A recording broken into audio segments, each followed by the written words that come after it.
This morning's sermon comes with a trigger warning. I'm going to talk about death and loss.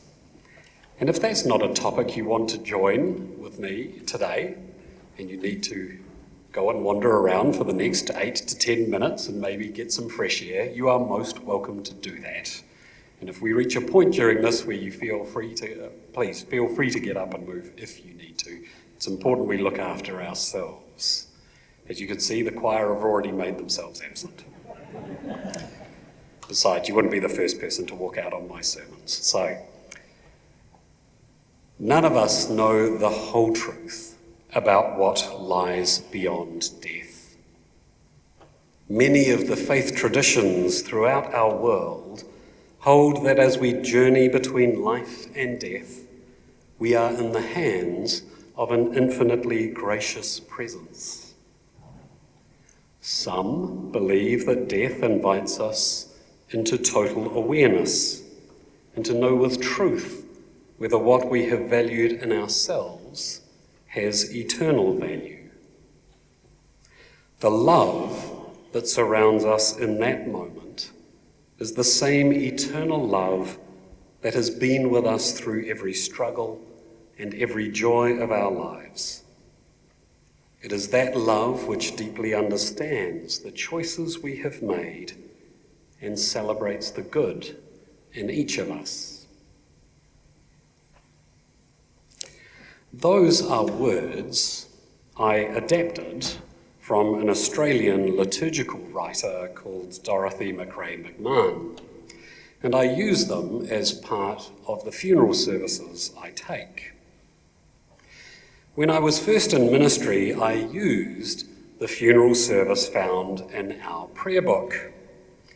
But over time, I found that some of those words, when I say some, I mean quite a lot of those words intended to provide comfort for those who are grieving, just didn't really seem to hit the mark.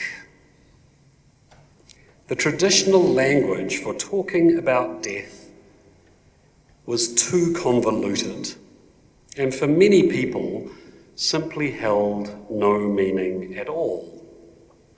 In fact, one person commented to me that they stopped coming to church because they felt that they couldn't disagree with words in the service, particularly with the words they didn't want to say. And I had to agree with this person. I don't like saying things I don't believe. And I certainly don't want to do that out of a misplaced sense of loyalty to services of the church that in some cases were written decades ago, and in some cases even longer ago than that. When it comes particularly to funerals, there are questions that arise when a loved one has died. Naturally arising questions. What happens next? Why did this happen now? Is there an afterlife? Is there a God? Often the Christian response to such questions is a little defensive. Rather than listening to these naturally arising questions and allowing them to exist within the midst of our grief, there are times when bad theology leaps in to make those questions go away. It's an unfortunate dynamic, but one that can be explained. For the most part, humans do not like thinking about death. In fact, by simply addressing this topic this morning, a number of you will be feeling a little uncomfortable. And that's okay. I promise I'm going to move through this as quickly as possible. That uncomfortable feeling is a low level of stress known in psychology as mortality salience. Mortality salience is to be in a state of discomfort when faced with the reality that we all die. That does explain why, at times, even the most well-intended person can shut down a conversation about death. We do that because thinking about our own impermanence makes us uncomfortable. We like to make those thoughts go away.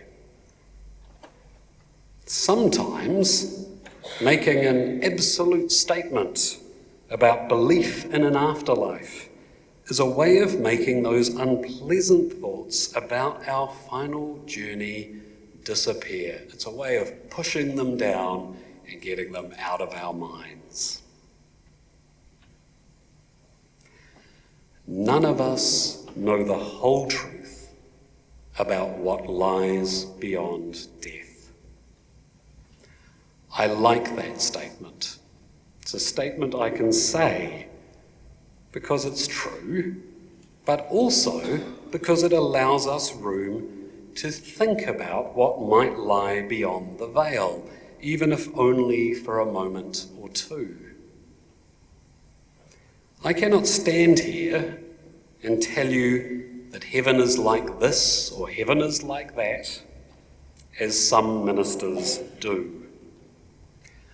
I do not possess such certainties. But there are some personal experiences that I often think about when it comes to wrestling with this topic. For me, and I'm guessing like all of you, there are people I have loved who are no longer with us. Some of you will be able to look around this church and see the gaps where certain people used to sit each week, and you may feel their absence. What I have come to believe is that while many people no longer share this physical life with us, I find that a number of them continue to be a living presence in my life. I still talk to them. I still love them. And often, I'm aware of their ongoing love for me. Sometimes I feel their presence when we share the Eucharist together. I say sometimes, but honestly, it's almost every time. This is part of my personal belief system, and it's not something I often speak about. But today I share this with you as a way of letting you know that these feelings of ongoing connection and relationship with our dead, are natural and normal and are shared by more of us than you may think. The relationships I have with my dead friends and family has changed, but they continue to be an important part of my life. There is one traditional Christian phrase I find useful that still turns up in various liturgies.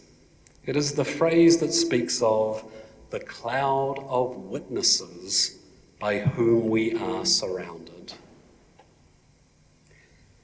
Christian theology doesn't often get drawn into discussions about ghosts or spirits, partly because, as I already stated, we should always be careful about what claims are made about what happens when we die. But the idea that something of our loved one's presence remains here and can still be experienced in our lives comes through in this concept of the cloud of witnesses.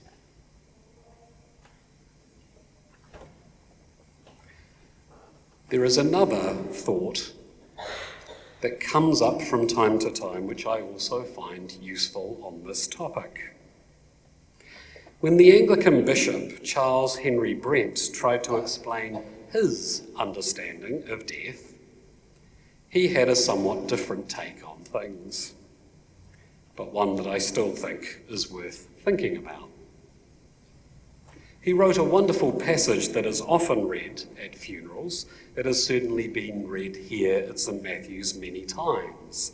They are words of comfort that seek to assure us that while our loved ones are no longer share this life with us, that there is some sort of life that continues. He writes, "I am standing upon the foreshore. A ship at my side spreads her white sails to the morning breeze and starts for the blue ocean. She is an object of beauty and strength, and I stand and watch until at length she hangs like a speck of white cloud just where the sea and sky come down and mingle with each other. Then someone at my side says, 'There, she's gone.' Gone where? Gone from my sight. That's all. She is just as large in mast and spar and hull as ever she was when she left my side, just as able to bear her load of living freight to the place of her destination. Her diminished size is in me, not in her. And just at that moment when someone at my side says, 'There, she's gone,' there are other eyes watching her coming, and other voices ready to take up the glad shout, 'Here she comes.'"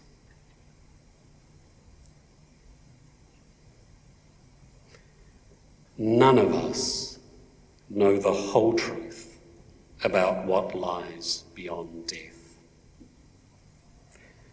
But in thinking about those words which speak of a ship passing beyond the horizon, there is something that resonates, something worth hoping for. Amen.